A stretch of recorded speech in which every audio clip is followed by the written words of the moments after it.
بسم اللہ الرحمن الرحیم۔ السلام علیکم ناظرین، آج کا ہمارا ٹاپک ہے غزوہ خندق۔ غزوہ خندق 5 ہجری میں ہوئی۔ اس غزوہ میں ایک خندق کھودی گئی تھی جس کی بنا پر اسے غزوہ خندق کہتے ہیں، یعنی وہ جنگ یا غزوہ جو خندق کھود کر لڑا گیا۔ غزوہ خندق کو غزوہ احزاب بھی کہا جاتا ہے۔ احزاب کے معنی ہیں بہت سارے گروہ، کیونکہ اس میں بہت سے گروہوں اور قبائل نے شرکت کی تھی، اس لیے اسے غزوہ احزاب کہا جاتا ہے۔ کفار مکہ ایک بڑے لشکر کے ساتھ مدینہ کی طرف بڑھے جس کی تعداد تقریباً 10,000 تھی۔ نبی اکرم صلی اللہ علیہ وسلم نے یہ خبر سنی تو مسلمانوں سے مشورہ کیا۔ حضرت سلمان فارسی رضی اللہ تعالیٰ عنہ نے تجویز دی کہ مدینہ منورہ کے ارد گرد ایک خندق کھودی جائے۔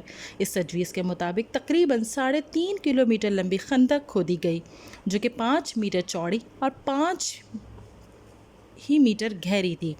اس خندق کی کھدائی میں نبی اکرم صلی اللہ علیہ وسلم نے بھی حصہ لیا۔ کفار مکہ جب مدینہ پہنچے تو یہ دیکھ کر حیران رہ گئے کہ مدینہ کے ارد گرد ایک خندق تھی۔ انہوں نے اس سے پہلے کبھی خندق نہ دیکھی تھی۔ اب مجبوراً انہیں مدینہ منورہ سے باہر صحرا میں پڑاؤ کرنا پڑا۔ کفار کے کچھ لوگوں نے خندق عبور کرنے کی کوشش کی مگر وہ ناکام رہے۔ محاصرے کو بہت دن گزر گئے۔ سخت سردی کے موسم اور فاقہ کشی کے باعث مسلمان بھی پریشان ہو گئے۔ ایسے میں اللہ تعالیٰ نے مسلمانوں کی مدد کی۔ ایک رات کو زوردار آندھی آئی جس کی وجہ سے جانور آپس میں ٹکرانے لگے اور برتن آپس میں ٹکرا کر آواز پیدا کرنے لگے۔ کفار نے یہ سمجھا کہ مسلمان خندق عبور کر کے ہم پر حملہ کر بیٹھے ہیں۔ اب کفار نے میدان جنگ سے بھاگ کر اپنی جانیں بچانے کا سوچا۔ ارشاد ربانی ہے سورہ احزاب آیت نمبر 9۔ اے ایمان والو، اپنے اوپر اللہ کا احسان یاد کرو۔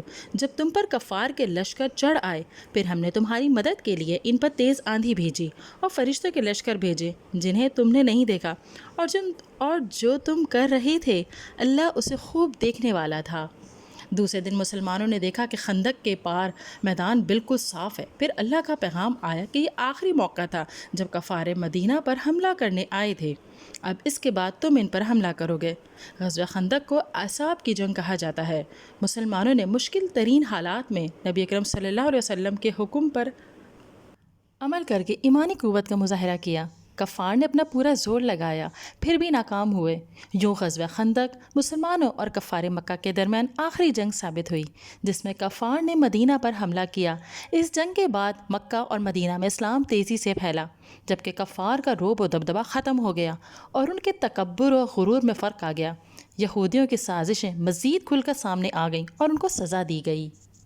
ان غزوات سے ہم نے سبق سیکھا کہ جو لوگ ثابت قدمی سے حق پر قائم رہتے ہیں اور اس راستے میں آنے والی مشکلات سے نہیں گھبراتے، اللہ تعالیٰ کی مدد بھی ان کے ساتھ ہوتی ہے۔